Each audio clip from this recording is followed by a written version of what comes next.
জমি। ঠিক কিনা? তবে পীর যেমন ভালো আছে তেমন ভণ্ড আছে। যাবেন কার কাছে? কোন পীরের কাছে?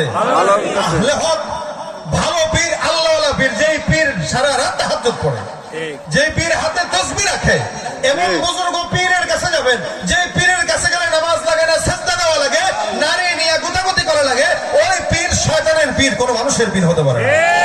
পীরগিরি আর মাজার পূজা চলছে দেশটা জুড়িয়া, শিরকি আর ভণ্ডামিতে দেশটা গেছে ভরিয়া, গাজার কলকি টান মারিয়া, গাজার কলকি টান মারিয়া দেখায় খাজার শান।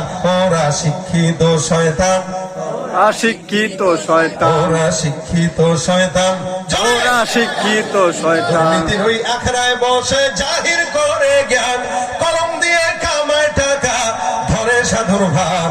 ওরা শিক্ষিত শয়তান, ওরা শিক্ষিত শয়তান, ওরা শিক্ষিত শয়তান, ওরা শিক্ষিত শয়তান। ঠিক আহলে হক পীর আমাদের দেশে আছে না নাই?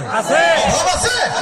অসংখ্য আছে। যাকে ভালো লাগে তার কাছে যান, কিন্তু যেই বাবার কাছে গেলে জুতা খুলে যাওয়া লাগে, ওই বাবার থেকে 1000 হাত দূরে থাকেন।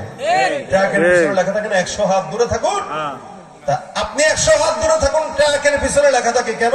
কাছাকাছি আসলে অ্যাক্সিডেন্টের হালত থাকতে পারে, হয়তো জানের খতরা হইতে পারে।